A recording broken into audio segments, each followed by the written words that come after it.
Hello beautiful people, welcome to my YouTube channel. It's your girl Kati-Culture.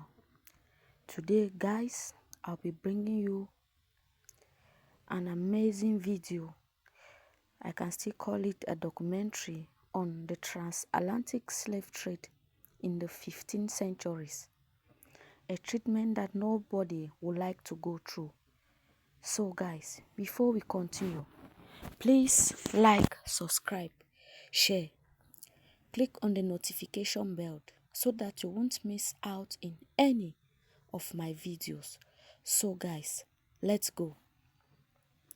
The transatlantic slave trade began in the 15th century, but the number of enslaved Africans taken to the United Kingdom during this period was relatively small.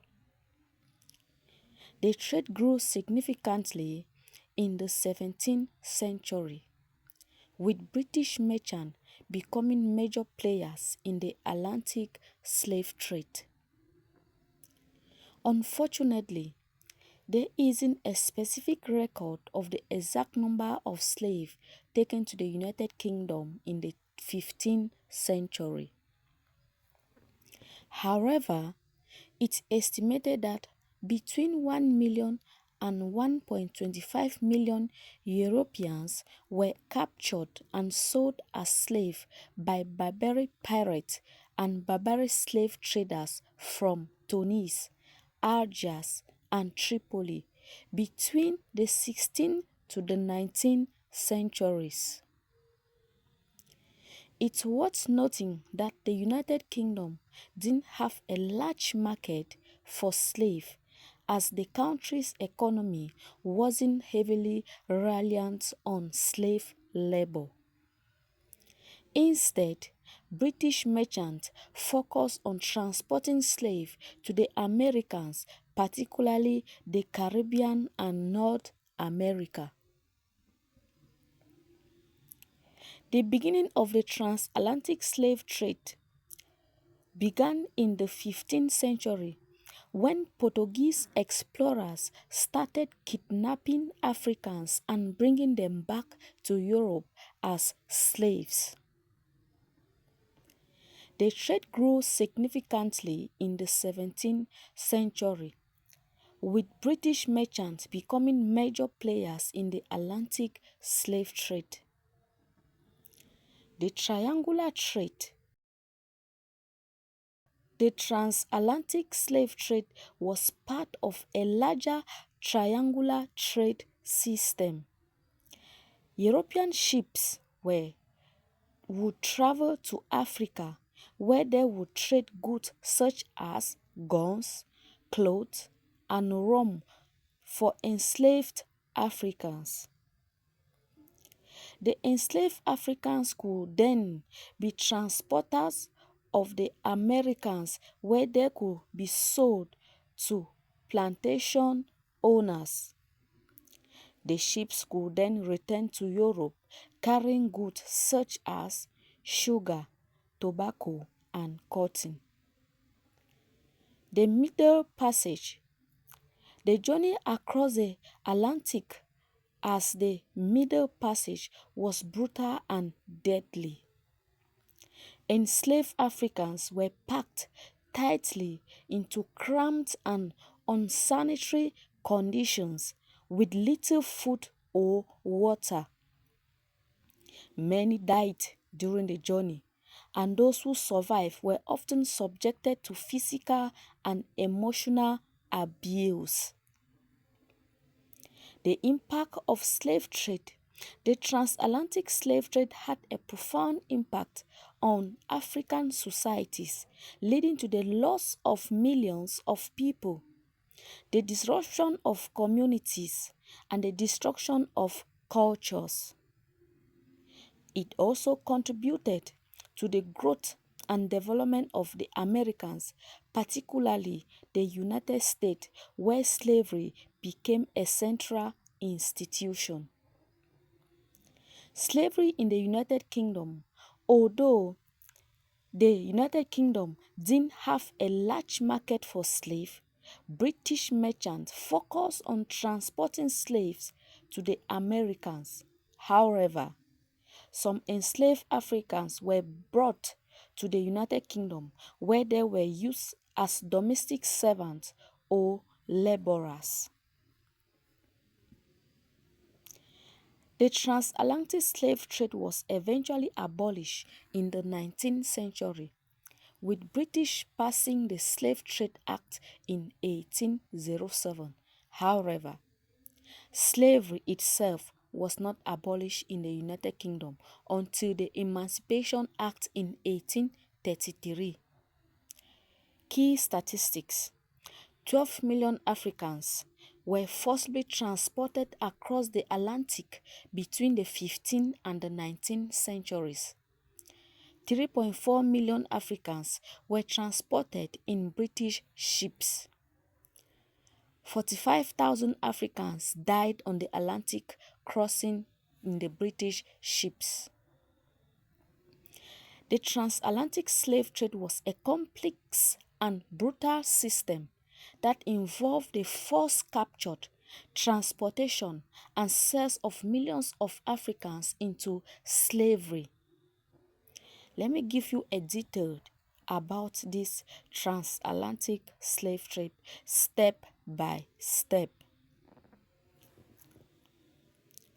Captured and enslaved in Africa. Step 1. European slave traders, often in collaboration with African rulers and merchants, will capture Africans through rape, wars, and kidnapping. People were often taken from their homes, villages, and communities and forced to march to the coast where they were held in forts and trading posts. Step 2. Transportation to the coast. Captives were forced to march to the coast, often in chains and under the threat of violence. Oh my God. They were held in forts and trading posts where they were fed with water and prepared for transportation. Step 3. Loading onto ships. Captives were loaded onto ships, often in cramped and unsanitary conditions. They were packed tightly with little room to move and were often chained to the ship's deck or to each other. What a treatment. Step 4. The Middle Passage. The journey across the Atlantic, known as the Middle Passage, was brutal and deadly. Captives were subjected to physical and emotional abuse, and many died during the journey due to diseases, malnutrition, and exhaustion. Step 5. Arrival in the United Kingdom. Ships arrived in British ports such as Liverpool, Bristol, and London.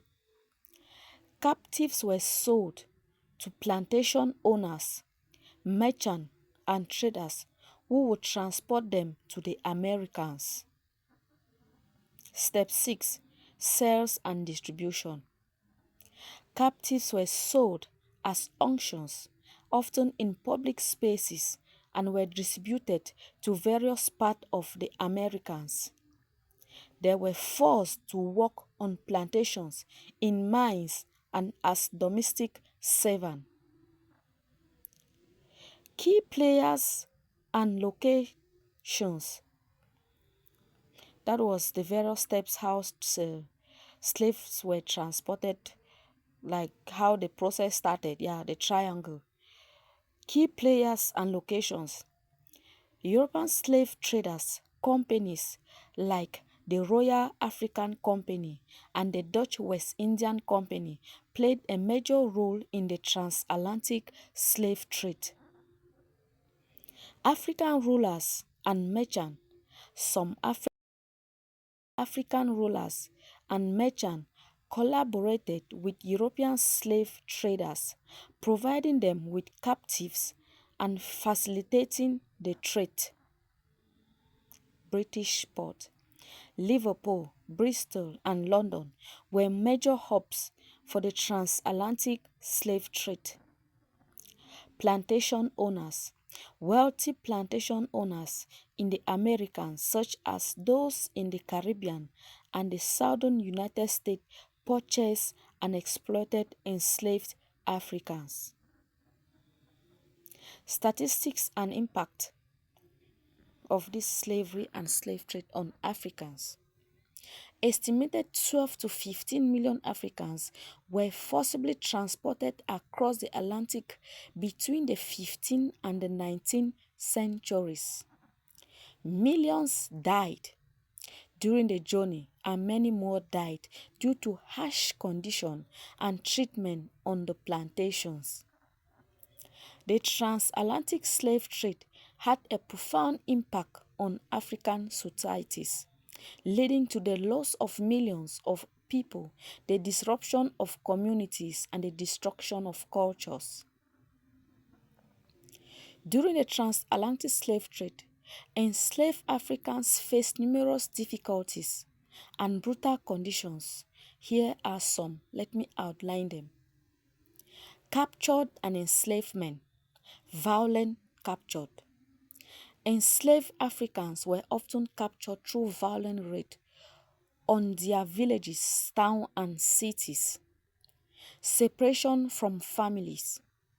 Enslaved Africans were forcibly separated from their families, communities, and cultures.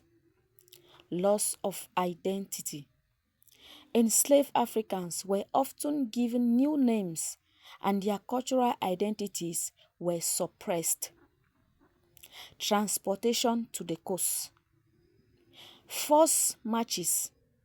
Enslaved Africans were forced to march long distances to the coast, often in chains and under the threat of violence and abuse. Poor living conditions. Enslaved Africans were held in cramped and unsanitary conditions, leading to the spread of diseases. Malnutrition and starvation. Enslaved Africans were often malnourished and starved during their transportation to the coast. The Middle Passage. Cramped and unsanitary conditions. Enslaved Africans were packed tightly into the cramped and unsanitary conditions on slave ships, diseases and illness. The close quarters and poor sanitation led to the spread of diseases such as smallpox, measles, and dysentery. Physical and emotional abuse.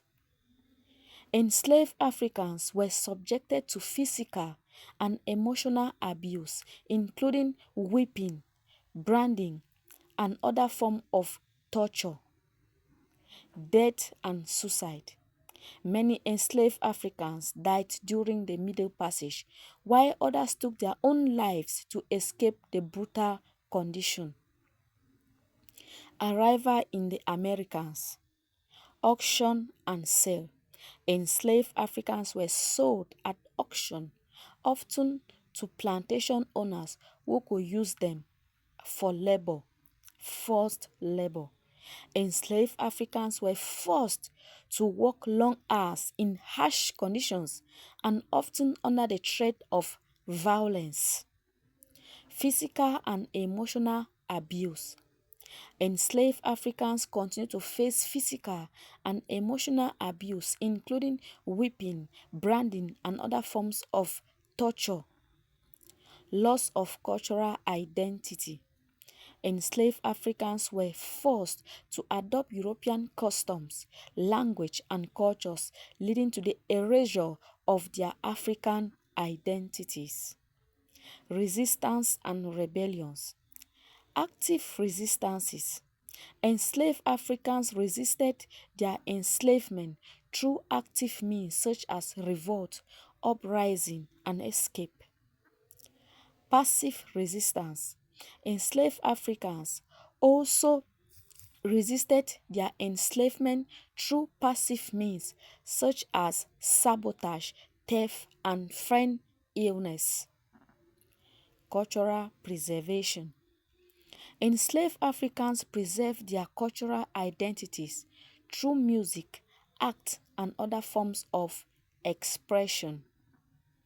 The transatlantic slave trade was a brutal and inhuman system that caused immense suffering and trauma for millions of enslaved Africans.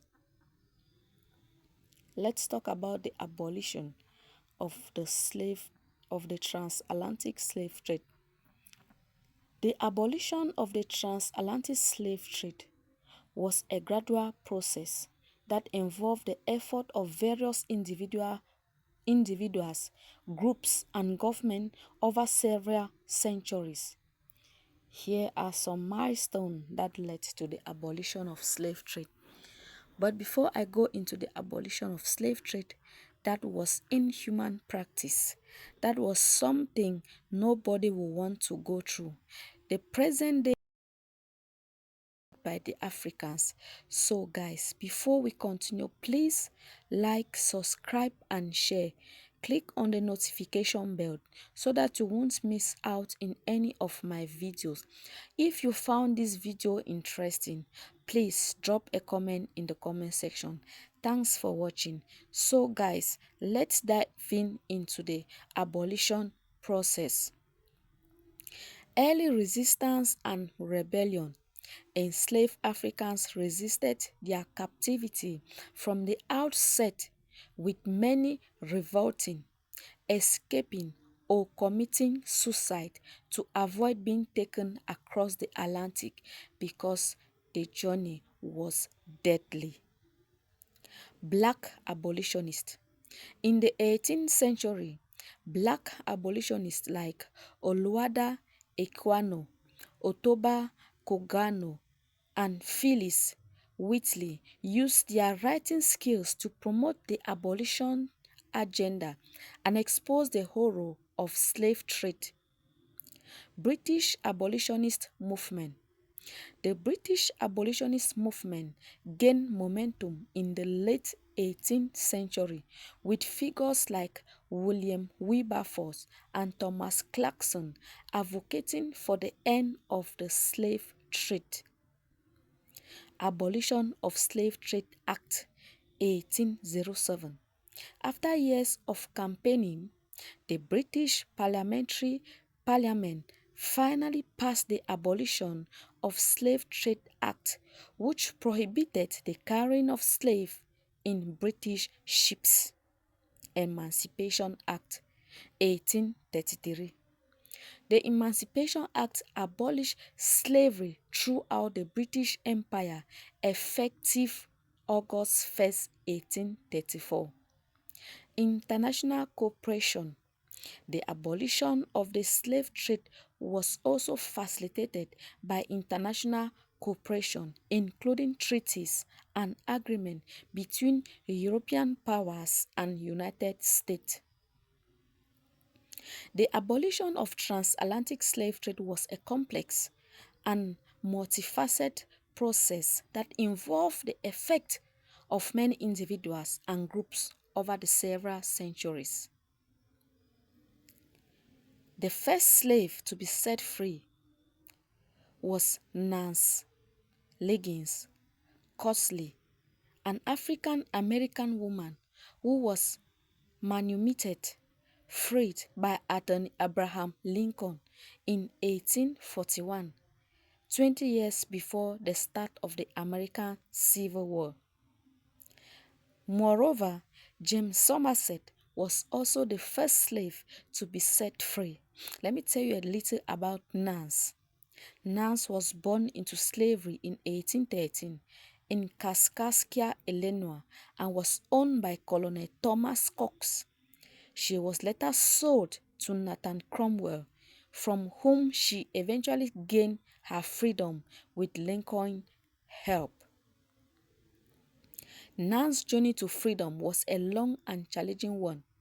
She had to appeal to the Illinois Supreme Court 3 times before Lincoln successfully argued to her freedom, using the principle that neither slavery nor involuntary servitude shall exist in the state of Illinois. Her case set a significant precedent for future abolitionist effort. It's worth noting that while Nance was the first slave to be set free by Lincoln, she was not the only one. Lincoln could go on to play a significant role in the abolition of slavery in the United States, and his legacy continued to be celebrated today.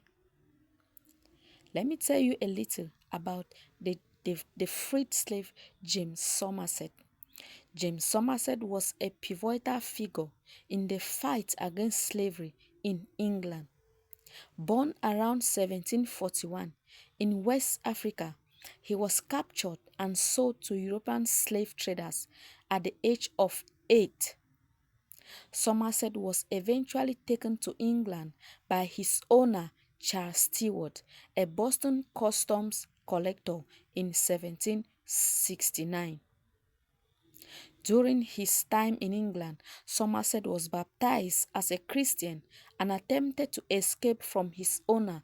However, he was caught and imprisoned on a ship bound for Jamaica, where he would have been sold into slavery. This led to a landmark court case known as Somerset v. Stewart, which was fought on Somerset's behalf by Granville Sharp, a leading abolitionist. On June 22, 1772, Lord Mansfield, the Chief Justice, ruled in favor of Somerset, declaring that slavery had no basis in natural law or English law. This ruling effectively ended slavery in England, although it would take several decades for the institution to be formally abolished. Somerset's case had significant repercussions, influencing an abolitionist movement in England and inspiring similar cases in the American colonies. Despite the significance of this case, little is known about Somerset's life after his court victory. So guys, this was a brief documentary on slavery and slave trade, or let me say on the transatlantic slave trade that took place in the 15th to the 19th century. Just watching at this picture, it shows how brutal, how bad it was. This is a treatment no one would like to go through. This is a treatment nobody would like the family member to go through. So the present America was built by slaves. It was built by slaves from Africa. The normal language, they say America is no man's land. Obviously, America is actually no man's land because it was built by African slaves. It was built by Africa during the 15th to the 19th century. So guys, we say no to slavery. We say no to slave trade, even though slave trade still exists now in the name of human trafficking. So guys, let us fight against slave trade. Let us fight against human trafficking. We are proud of who we are. We are Africans. We love our continent. Just little things, just little things. We say no to slavery and slave trade. We say no to human trafficking. We say no. We deserve freedom. We need freedom. America was built by Africans. No to slavery. No to racism. No to oppression. No to suppression. So guys, thanks for watching. I hope you learned something from my documentary. Before you go, please like, subscribe and share. Click on the notification bell so that you won't miss out in any of my videos. Remember, it's your girl Kati-Culture. I am bringing you all the beautiful, all the histories, all the fun on my channel. I am not specific, I am general. So guys, please stay tuned on my channel for more updates. Drop a comment in the comment section if this my little documentary actually inspired you or actually made you learn something about how America was built by Africa in the 15th to the 17th century. So guys, bye bye for now, but stay tuned. We say no to slavery, no to slave trade, no to human trafficking, no to oppression, no to racism. We shall rise again. We are Africa. Bye bye.